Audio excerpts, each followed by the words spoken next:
Hola muy bien gente de YouTube, mi nombre es Brian Fortuna y el día de hoy estaremos viendo lo que es SQLite y estaremos tratando lo que es el tema de el patrón MVVM. En este caso nos quedamos con lo que es el modelo.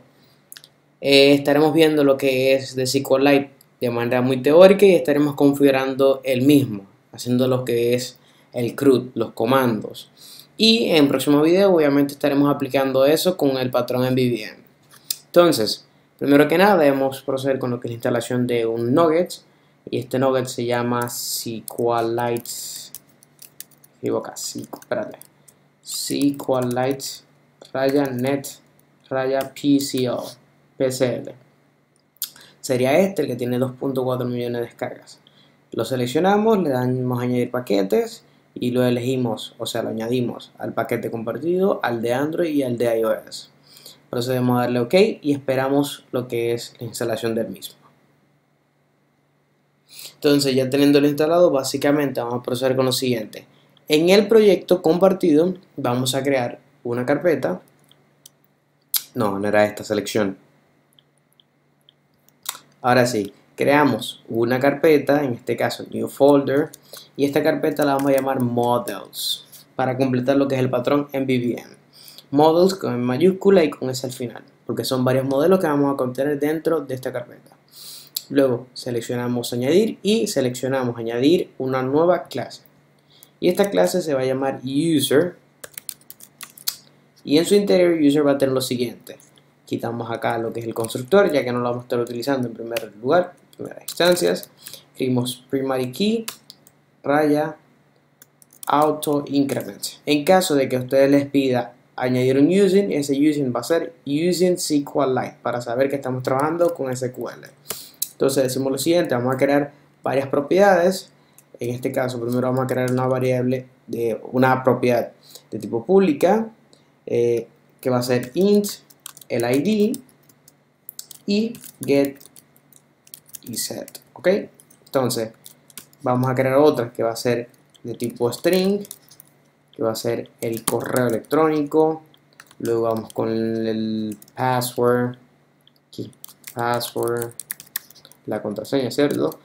First name, el primer nombre del usuario, last name del usuario, el apellido, o mejor dicho, segundo nombre. Posterior a ello vamos a añadir lo que sé yo, la edad, ¿qué más? Creation date, que fue la fecha en la cual fue creada dicha cuenta, digámoslo así, para tener ese informe. Y ojo, esto lo hemos creado de tipo datetime, ya que esto va a ser, vamos a tomar la fecha actual del dispositivo, de tu teléfono, del teléfono celular donde se desarrolle la aplicación, y básicamente va a tomar la fecha y la hora actual. Entonces, básicamente ya tenemos creado lo que es el modelo. Ahora vamos a proceder con lo siguiente. Vamos a crear otra carpeta en donde el proyecto compartido añadimos new folder y en este caso ese folder se va a llamar data. Y de en data vamos a tener dentro una clase y esta clase la vamos a llamar database query. Base de datos y consulta. Entonces acá vamos a tener ciertas propiedades. La primera propiedad va a ser de tipo SQLite Async Connection, va a ser solamente de lectura, en este caso escribimos SQLite, read only SQLite Async Connection, ponemos database, esto recomiendo que lo coloquen igual como lo están viendo en pantalla. Entonces decimos, abrimos un constructor, ctor, es decir, ctor tab para abrir el constructor, y el constructor va a recibir una propiedad de tipo string, en este caso va a ser un path, es decir, una ruta. Luego decimos the database es igual a new SQLite async connection dbpath para que lea de dónde proviene dicha información. Es decir, acá atrás estamos configurando que el constructor de esta clase va a recibir un parámetro. Dicho parámetro va a ser que la base de datos, es decir, la ubicación es como un folder especial que vamos a crear en el app.saml ¿Por qué lo vamos a escribir y vamos a crear en el app.same? Porque básicamente cuando la aplicación inicia, pues básicamente pasa de manera obligatoria por el app. Entonces, cada vez que la aplicación inicie y pase por el app, va a crear, si en caso no existe dicha base de datos, pues la va a crear. Entonces, lo siguiente, ya le pasamos a los parámetros, entonces vamos a hacer lo siguiente. Decimos database, entonces decimos .create table de manera asíncrona y le vamos a pasar un objeto, o mejor dicho, un modelo. En este caso va a ser el modelo user. Entonces, aquí hagamos esto, .wait. Y listo.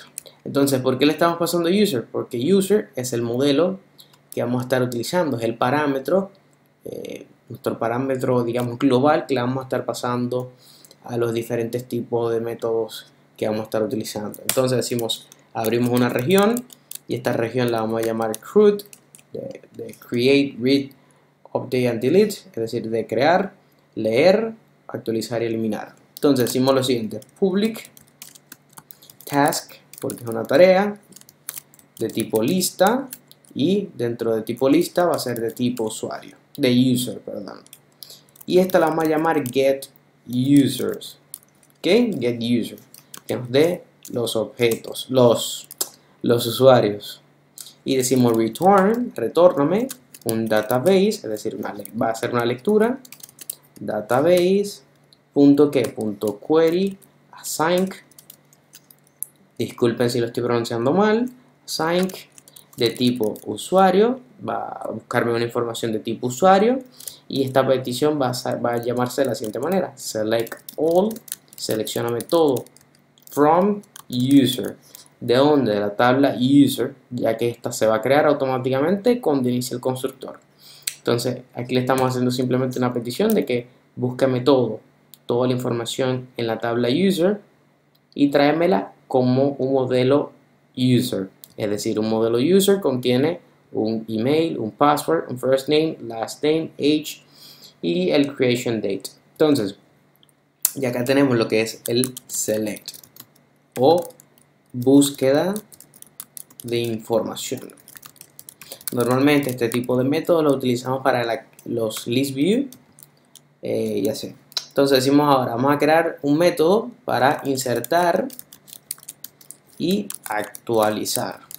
Entonces para ello decimos lo siguiente, decimos public task y le vamos a pasar, y esto va a ser de tipo entero, en este caso no va a ser de tipo user, ya verán por qué. Entonces decimos save user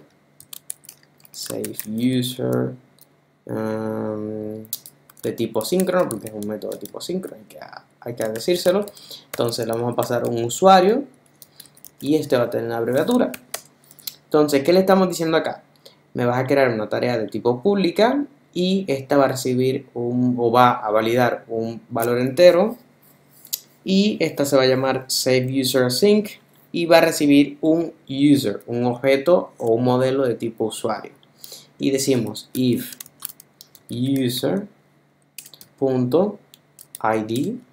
es diferente a 0, si el usuario es diferente a 0, entonces return database.update async user. Es decir, vemos acá, si el ID, le pasamos un parámetro, este parámetro va a ser de tipo objeto, de tipo modelo user, ¿ok?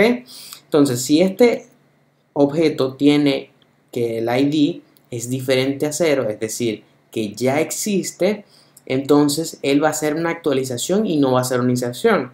Por eso le estamos diciendo que si el objeto de tipo user en su campo llamado ID, ese valor lo obtenemos de acá, de la información que le suministramos por parámetro, entonces decimos que si eso es diferente a 0, entonces la información existe. Y si la información existe, pues obviamente él va a hacer una actualización. Caso contrario, acá le decimos return database.insert async user. Entonces, insértame el modelo usuario en caso de que lo anterior sea incorrecto, básicamente. Entonces, así creamos lo que es el modelo, o mejor dicho, el método para insertar y actualizar información. Y por último, y no el menos importante, el método para eliminar. Entonces, para esto decimos lo siguiente. Decimos public, un método de tipo público, task, una tarea. Este va a ser igual, vamos a validar por un número, mejor dicho, un valor entero, o se va a necesitar un valor entero. Y decimos delete user, y este va a ser obviamente un método asíncrono, siempre hay que colocarle eso. Y decimos user va a recibir un modelo de tipo usuario, y entonces decimos return database punto delete async el modelo usuario. Es así de sencillo. Diríamos que este es el más fácil de entender. Acá básicamente le estamos pasando un modelo tipo usuario y él va a eliminarlo. Listo como tal.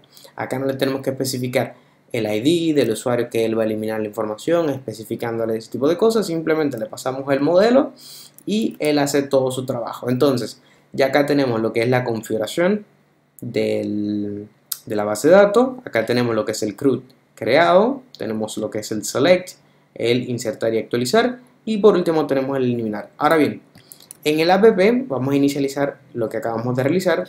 En este caso lo vamos a hacer en el app.cs, no en el SAML. Entonces acá le decimos lo siguiente. Decimos, vamos a crear una variable de tipo estática, static database.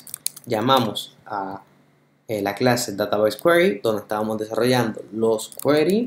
Decimos database, punto y coma, y decimos public static database query, una abreviatura, aquí está, y acá le pasamos lo siguiente, get, vamos a obtener esta información, y decimos if database, para que entiendan acá, if database, este que está acá, if database es igual a nulo, es decir, que no existe. Si eso no existe, si la base de datos no existe, entonces le decimos database es igual a new database query, y aquí es donde le pasamos lo que es el parámetro, el path que le estamos pidiendo en la otra clase. Si podemos ver acá, le estamos pidiendo un valor, un path de tipo string, entonces se lo vamos a pasar ahora. Entonces abrimos acá y decimos path.environment. Entonces, luego de haber creado esta dirección, tenemos acá la localización de nuestro folder. Acá al final le puse el nombre de cómo se va a llamar nuestra base de datos, es decir, le puse testname.db3, db3, y nos va a retornar lo que es la base de datos. Entonces, a partir de esto ya tenemos lo que es la configuración del mismo, es decir, esto va a proceder cada vez que la aplicación inicie, va a validar que nuestra base de datos no sea nula. En caso de que sea nula, pues básicamente la va a crear en dicha localización, en dicha ruta. Entonces, como pueden ver, acá estoy llamando el database query, el cual es el constructor de lo que es el database query, la clase que tenemos acá. Vemos que recibe un path, una ruta, la ruta donde está ubicado la base de datos. Entonces acá vemos que creé una propiedad de tipo SQLite Async Connection llamada database, y esta va a recibir el path. Entonces acá, como quien dice, abrimos lo que es la base de datos, y de esta manera es como creamos la tabla. Ojo, para crear la tabla recomiendo que tengamos y trabajemos con modelos, ya que acá abajo vemos que vamos a utilizarlos bastante. Entonces, esto sería lo que es la configuración básica de SQLite. Espero que me hayan entendido, y si tienen dudas déjenmela en los comentarios. Traté de responder lo más rápido posible. Muchísimas gracias por ver el video. Hasta la próxima. Chao.